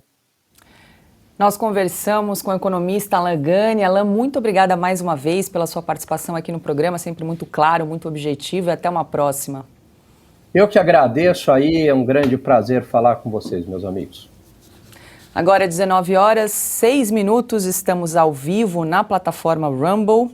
Vamos ver aqui, mais de 45 mil pessoas estão nos acompanhando ao vivo. Convido você a se inscrever no canal, deixar o seu like, o seu comentário e também responder a nossa enquete que está lá no site da revistaoeste.com e também no Twitter oficial da Revista Oeste. A pergunta é... Lula disse que pretende resgatar Dilma Rousseff, nomeando a ex-presidente para um cargo à altura da companheira. Qual desses 3 cargos ela merece? Então corre lá no site da Revista Oeste ou no Twitter oficial para poder responder a nossa enquete. A gente vai dar o resultado amanhã, ao final aqui do programa Oeste Sem Filtro. E Luiz Marinho, ministro do Trabalho, disse ontem em entrevista à Globo News que a proposta de isenção do imposto de renda para quem ganha até R$5 mil será gradual. Abre aspas, nós vamos cumprir essa promessa se a economia der garantias de cumprimento dela. Ninguém vai fazer uma promessa e cumprir irresponsavelmente, fecha aspas, disse Luiz Marinho. Atualmente, a faixa de isenção do IR está em R$ 1.903. A proposta do atual governo pode causar um rombo de até 173 bilhões de reais por ano aos cofres públicos ou 16 bilhões por ano em caso de uma alteração gradual. A correção da tabela do imposto de renda pode ser feita por medida provisória, mas precisaria de aprovação do Congresso. Para compensar as perdas com a isenção do IR para quem ganha até R$5 mil, Lula propôs taxar dividendos, que são o pagamento de parte do lucro distribuído aos sócios das empresas. Ana, não existe almoço grátis, né? Para enxugar imposto é preciso compensar de alguma outra forma. Tá lá, isso aí. Tá lá, é aí. Isso aí. E aí, Silvio, a isenção de IR até 5 mil foi promessa de campanha de Lula, né? Agora a conta, ele precisa fazer a conta fechar, né? A gente precisa escrever uma listinha das promessas de campanha que não serão cumpridas até o final desse mandato. Bom, vamos lá. Das promessas que não serão cumpridas, serão muitas. Agora, as ameaças de campanha já começaram a ser cumpridas, a começar pelo BNDES, que a gente falou bastante aqui ao longo do programa. Bom, não tem almoço grátis, é claro, mas quero chamar a atenção para 2 pontos. Primeiro, a cifra. Você falou 170 bilhões de reais ou algo assim, né? O que são 170 bilhões de reais para quem já bateu a porta do Congresso Nacional antes de tomar posse, pedindo justamente uma cifra parecida, um cheque em branco para gastar. Então começa por aí, a forma como eles tratam os bilhões de reais. Em relação ao imposto de renda, está na cara, Paula, que esse governo não vai conseguir cumprir as promessas e, pelo contrário, no final das contas, eles vão tentar buscar esse dinheiro aonde? Taxando as tais das grandes fortunas, taxando o pagador de impostos, taxando empresários. É ali que eles vão buscar o dinheiro para depois sair distribuindo em cartões de benefícios. Então, assim, não tem nem como a gente entrar no aspecto técnico de uma proposta que não é execuível, que não vai para frente e que não passa de bravata desse governo. E aí, Augusto? A conta vai ter que fechar de algum jeito? É inacreditável o seguinte, inacreditável, nada é inacreditável no Brasil do Lula. Sem saber como é que estavam as coisas, ele já foi pedindo dinheiro. Aí, preciso de tanto, estourar o teto de gasto e tal, já negociou tudo. No meio da negociação, ele já embutiu ali tornou oficial o que ele chamava de orçamento secreto. Eu me lembro do Agora não é mais. Agora não é mais. Eu me lembro do cinismo do Haddad nos debates com o governador Tarcísio de Freitas, aqui de São Paulo. Você vai trazer para São Paulo o orçamento secreto. O orçamento secreto foi lá, o ministro da Fazenda negociou, e isso aí puseram orçamento secreto. Agora, ele está descobrindo que não tem dinheiro para cumprir essa promessa de campanha. Ele fala sempre, o Lula, de modo irresponsável, e ele que disse que já estava sendo obrigado a governar antes de assumir, não tinha a menor ideia do que ia encontrar. Agora eu pergunto o seguinte, o que fizeram os 900 ou 1.000 lá do gabinete de transição? Cadê o trabalho dessa turma? Eu acho que a gente precisa olhar com lupa o Diário Oficial da União, porque não duvido que tenham arrumado algum emprego na máquina, né? Pronto. A volta da República Sindical. Bela pauta aqui que o Augusto Nunes acaba de trazer. De novo, olha, é preciso fazer força, e sempre tem quem faz e consegue ficar sem trabalhar, né? Precisa fazer força para não ser empregado pelo governo por ser do PT. Para você, se aparecer algum petista desempregado, olha, é um cara que está rezando aí para que não volte para que a vadiagem não volte a ser contravenção. Que pena, porque tem gente que está precisando disso. O Lula, para mim, não trabalha, não tem emprego regular desde os anos 70. Agora, não pode haver petista sem emprego. Precisa ser muito vagal, né? Agora, empregado não significa que trabalha. Não, importante deixar isso registrado. Augusto, eu me lembro que durante o primeiro e segundo governo Lula, cerca de 80%, estudos levantados na época de universidades, 70%, 80% dos cargos comissionados, ou seja, aqueles cargos de assessoramento, né, que são dados ali aos companheiros na máquina, cargo de confiança, que é um bom nome, um bom apelido para esses cargos, eram ocupados por filiados à Central Única dos Trabalhadores, a CUT. Era quase que obrigatório. Se você, para ganhar um cargo de confiança na máquina, você precisava ser filiado à CUT. O que isso significa, Augusto? Que você pagava, você devolvia uma parte do dinheiro para o sindicato. E isso sem contar o dízimo que o próprio PT cobrava. Que é a rachadinha oficializada. Chegou aonde eu queria. Isso aí. A gente bate bola assim, Augusto, sempre. Porque é exatamente isso. Era a rachadinha institucionalizada, oficializada, porém não punida, porém não criminalizada. Então, aí quando a Dilma assumiu, os jornais inclusive fizeram reportagens na época dizendo que havia um temor desse pessoal todo. Eram ali 2.000, você falou que tinham 1.000 no CCBB, né? Não tinha cadeira para eles sentarem durante esse gabinete de transição lá no Centro Cultural Banco do Brasil, em Brasília. Mas então, ou seja, pelo menos 50% já deve estar empregada. Vamos observar o Diário Oficial com lupa. O Augusto trouxe uma pauta aqui para o nosso programa, porque com certeza a CUT já tomou todos os ministérios, e digo mais, de forma vertical, não é só o ministro lá em cima, não. O contínuo lá embaixo também já foi trocado, está empregado, paga para a central sindical, se não for filiado ao PT, e aí ele tem que pagar o dízimo. Bora fazer a lição de casa aí para checar esses nomes. Agora 19h14, estamos ao vivo aqui na nossa plataforma Rumble, mais de 45 mil pessoas nos acompanhando ao vivo. A gente convida você a se inscrever no nosso canal, deixar o seu like, seu comentário, compartilhar o link com outras pessoas em grupos nas redes sociais, grupos de WhatsApp, Telegram, para que mais pessoas nos acompanhem aqui pela plataforma. Hoje nós temos mais de 111 mil inscritos aqui no Rumble. Muito obrigada pela sua companhia, pela confiança todos os dias aqui no programa programa Oeste Sem Filtro. A gente faz um convite também a você para acompanhar o nosso site de notícias, revistaoeste.com. As principais notícias do Brasil e do mundo você encontra sempre no site da Revista Oeste, 24/7, né, Silvio?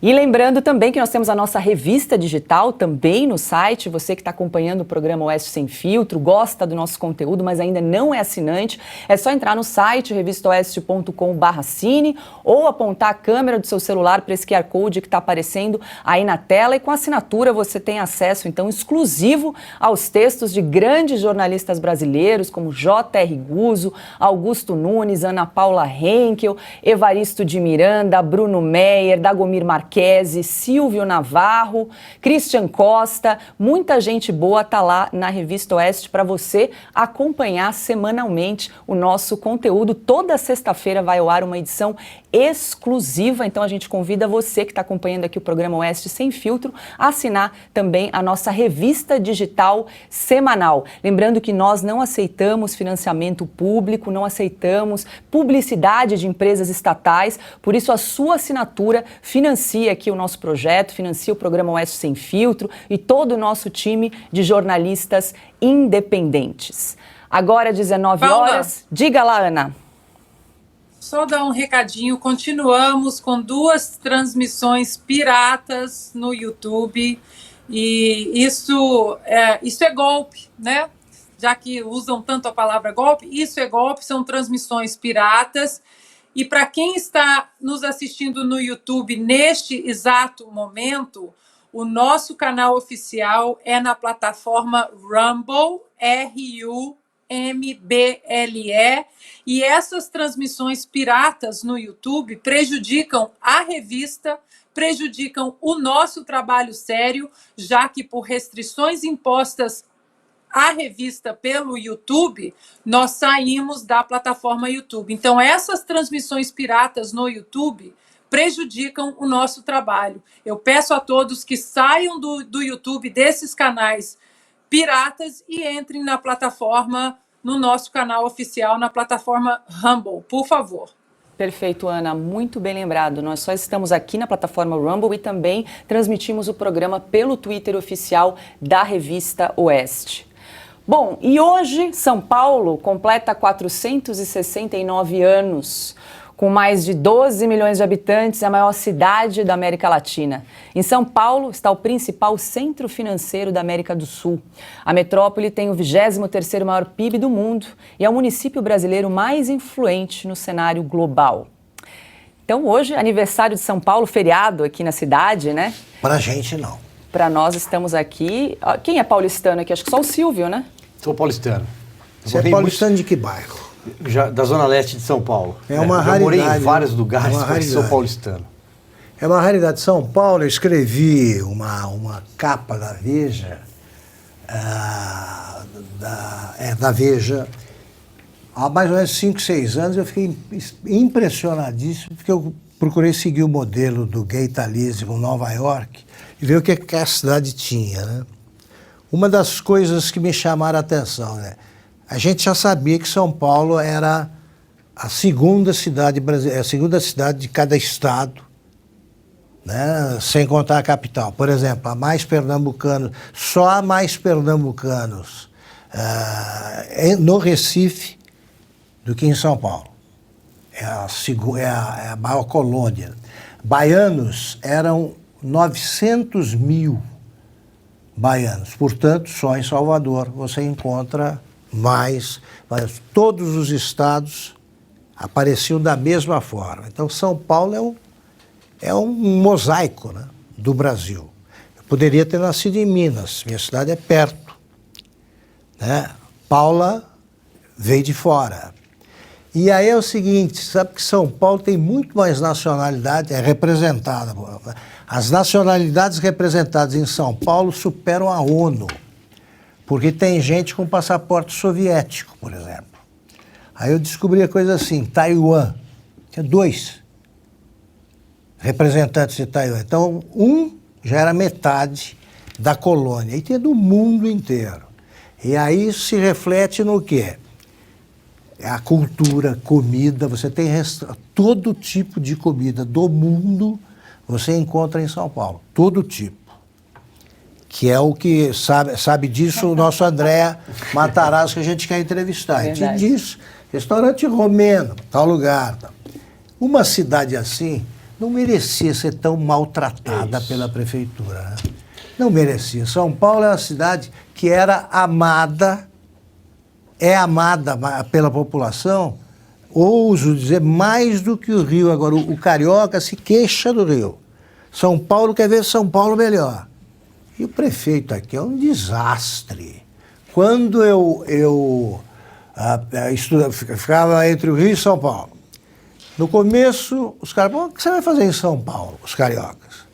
Depois era o contrário, o que você vem fazer no Rio? Pela violência. A violência aqui em São Paulo, que está sendo finalmente combatida com uma obviedade, que é o policiamento preventivo. Meu Deus, não existe mais policiamento preventivo, voltou agora. No Rio não tem. Então essas cidades precisam de algum governante mais sensível, né? Olha, Augusto, eu sempre pego táxi aqui, Uber, e sempre pergunto o nome do prefeito de São Paulo, né, desde que assumiu. E é incrível como ninguém sabe responder o nome do prefeito da maior cidade do Brasil, Ricardo Nunes. Pois é, e para mim é desventura, outro Nunes, né? Tem o do Supremo, lá não tem nenhum parentesco, não. Não tem nada a ver. Bem registrado. Agora, veja, São Paulo é uma delícia, é uma metrópole que aqui tem bairro alemão, aqui tem bairro italiano, aqui tem bairro japonês, aqui tem diversidade cultural, restaurantes de todos os estados do Brasil. Agora, o Augusto toca num ponto essencial. São Paulo está muito mal cuidado, seja do ponto de vista de zeladoria pública. A cidade está muito feia, a cidade está muito desleixada, seja do ponto de vista de segurança pública. São Paulo foi abandonada no aspecto da segurança nos últimos tempos, recorde de sequestros, não só na capital, mas também na região metropolitana, sequestros relâmpago e sequestros à moda antiga, do cativeiro, eles estão de volta, coisa que a gente não via desde a virada do milênio, né? São Paulo tem o golpe do Pix, São Paulo tem um número de furtos muito grande de celulares, especialmente aqui nessa região onde está a sede da Revista Oeste, na Avenida Paulista. Então, é hora dos nossos políticos acordarem, porque tem eleição no ano que vem para as capitais, para todos os municípios do país, na verdade. Mas São Paulo é um país a ponto de, em ano de eleição municipal, é a eleição para a cidade de São Paulo que importa. É claro que o Rio de Janeiro importa, Belo Horizonte importa, Porto Alegre importa, mas São Paulo é um caminhão, é o centro econômico do país. São Paulo é o motor da nossa economia, né, do nosso centro financeiro. Então, é hora dos políticos acordarem. E a gente não precisa ir muito no tempo, não. Mas se a gente voltar 10 anos, por exemplo, a gente se lembra que nas disputas municipais todo mundo sabia já de antemão quem seriam os candidatos na eleição do ano seguinte. Partidos grandes tinham nomes fortes para disputar as eleições, agora não tem. Nem da direita, nem da esquerda e nem do centro. Temos um prefeito que herdou a máquina municipal do Bruno Covas, morreu de câncer recentemente, logo depois de ser reeleito, e o próprio Bruno Covas também tinha herdado a máquina municipal do João Dória, que largou a cidade para ser candidato a governador e venceu. Então, ou seja, São Paulo vem passando de mão em mão por prefeitos que, tirando o Bruno Covas, que enfrentou o Boulos, mas que acabam ganhando, né, herança a cadeira de prefeito de São Paulo. Está na hora de São Paulo, do eleitor aqui, pensar, não, queremos eleger um prefeito que nos represente, né, um prefeito que cuide da cidade, que não faça da cadeira de prefeito um trampolim para disputar eleição para governador daqui a 4 anos. Quem são os candidatos a prefeito de São Paulo? E outro, o próprio prefeito atual, Ricardo Nunes, que a Paula bem lembrou, muitos paulistanos não sabem o nome. Está na hora dele se apresentar, prestar contas à sociedade, dizer o que ele está fazendo, quais são os projetos em andamento, os números. A gente não vê, né? É alguém que passa desapercebido, o tempo vai passando e ano que vem tem eleição, a eleição está aí. O que vai ser? O que São Paulo vai permitir? Que o Guilherme Boulos administre a cidade, invada a cidade? E como lembrou, Paulo, o dinheiro que São Paulo tem, né, senhor? É o 5º orçamento aí do país. Exatamente. Bom, eu sou catarinense, mas adotei a cidade aí de coração, então parabéns aos paulistanos. Essa cidade que abraça diferentes nacionalidades, pessoas que vêm de diferentes partes do Brasil. Hoje eu estava vindo para a redação e passei pela Paulista. A Avenida Paulista hoje ficou fechada o dia todo, aberta aí aos turistas, pedestres, aos moradores da cidade. Então a cidade se abrindo aí, né, mais convidativa aos paulistanos. Ana, quer comentar esse aniversário de São Paulo, 469 anos da Terra da Garoa? Bom, eu, na minha vida, na minha carreira de atleta profissional, eu morei em São Paulo há alguns anos e morei em São Paulo quando não tinha aplicativo de Waze, Google Maps, então eu tinha no meu carro um livro que era assim, para você saber onde você estava, as ruas, e aí pulava da página 120, você tinha que ir para 345, e eu me perdia em São Paulo, morei depois, acho que quase 10 anos entre idas e vindas em São Paulo, e depois já andando e dirigindo por São Paulo de uma maneira mais confortável. Então, eu tenho um carinho por São Paulo. E sobre o cenário político, o Augusto e o Silvio já falaram, mas a minha última relação afetiva com São Paulo, eu até comentei isso particularmente com o Augusto, ela se deu no último 7 de setembro, bom, eu diria até nos 2 últimos 7 de setembro de 2022 e de 2021. Eu estava no Brasil, estava em São Paulo, fui até a Paulista e eu fiquei impressionada com o carinho das pessoas. As pessoas, assim, na minha vida de atleta, as pessoas vinham, pediam autógrafo para tirar uma foto, mostrar a medalha. Era uma coisa, assim, até um pouco distante, né? Uma admiração, que sou muito grata até hoje, mas uma admiração, assim, meio que aquela coisa romântica, os atletas olímpicos no Olimpo, então vem, tira uma foto, fala do nosso trabalho. E nos últimos 2 anos em São Paulo, na Avenida Paulista, no 7 de setembro, lotado, uma relação diferente, uma relação de que nós estamos do mesmo lado, na mesma trincheira, defendendo o Brasil, defendendo a Constituição. E as pessoas falavam, manda um beijo para o Augusto, manda um beijo para o Fiuza, e enaltecendo o nosso trabalho, mas de uma maneira como nós estamos num todo, né? Uma relação bem diferente de quando eu era atleta. E no último 7 de setembro, eu, na Paulista, fiquei muito emocionada. Tenho vídeos que me mandaram sobre esse abraço coletivo que eu recebi ali, as pessoas também falando em nome de todos, né, aqueles jornalistas independentes que estão aí hoje muito censurados, parlamentares também. Então, isso, apesar dos cancelamentos, da censura, da perseguição, esse tipo de contato é o que me alimenta para vir aqui todo dia, estar com vocês e dar a cara a tapa, porque nós estamos diante das câmeras, mas tem milhões de pessoas que estão lutando pelo Brasil, nos seus círculos, na sua família, no seu trabalho, nas redes sociais, fazendo o mesmo trabalho que nós estamos fazendo aqui. Então, essa conexão com o povo brasileiro na Avenida Paulista, no último 7 de setembro, foi uma conexão muito especial, que eu tenho guardada com muito carinho no coração. E aqui deixo, então, o meu beijo a todos os moradores de São Paulo. Como bem lembrou Silvio Navarro, o prefeito Ricardo Nunes precisa se apresentar, comparecer mais aqui à população, aos paulistanos e, como lembrou o pessoal aqui no chat, enfrentar problemas como a violência e a Cracolândia, que é algo realmente problemático, né, aqui na cidade de São Paulo, que já acontece há muitos anos. A gente precisa de um prefeito com coragem para enfrentar esse problema. Vamos convidar para ele vir aqui. Está convidado, já fica o convite oficial aqui. Então, hoje, no dia de aniversário de São Paulo, a gente convida o prefeito Ricardo Nunes para uma entrevista, uma rodada de entrevistas aqui no Oeste Sem Filtro. E termina aqui mais uma edição do nosso programa. Muito obrigada pela sua companhia. Começo me despedindo aqui pelo parceiro Silvio Navarro. Obrigada, mais um dia aí de programa. Eu que agradeço, Paula Leal, nossa âncora, mestre Augusto Nunes, a craque Ana Paula Henke. Eu quero deixar um abraço aqui para o Guilherme Fiuza, tá fazendo falta, tá em férias. Muita gente pergunta pelo Fiuza aqui, logo logo ele tá de volta. E sobretudo, um grande abraço a você que nos faz companhia. Sua presença é muito importante aqui agora pelo Rumble e também no site da Revista Oeste. Até amanhã. Boa noite, Ana Paula Henke. O pessoal do chat está perguntando se era o guia 4 rodas que você usava.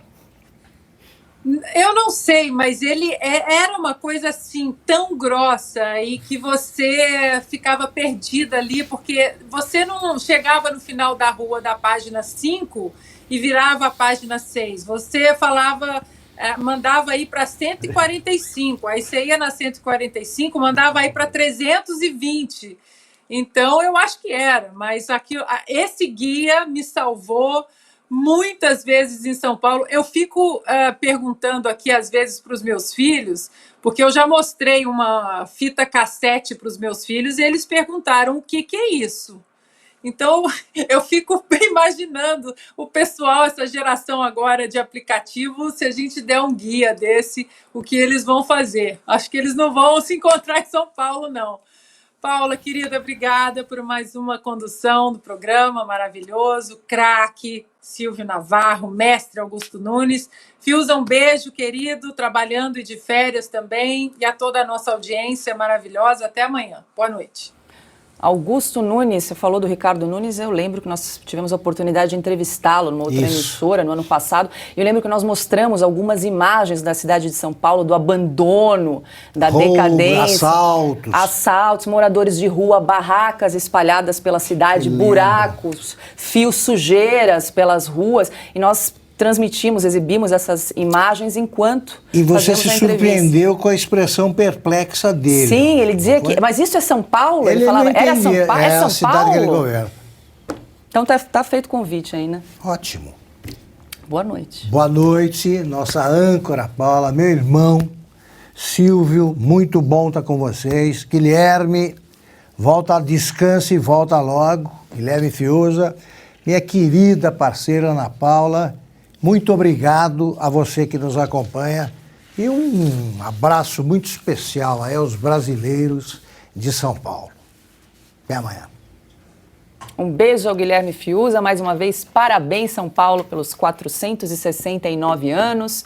Lembre-se de fazer a inscrição no nosso canal do Rumble, deixar o seu comentário e logo mais, às 8h30 da noite, acompanhe aqui no canal do Rumble, o Westcast. O convidado de hoje é o secretário de Segurança Pública de São Paulo, Guilherme Derrite. Uma boa noite e até amanhã.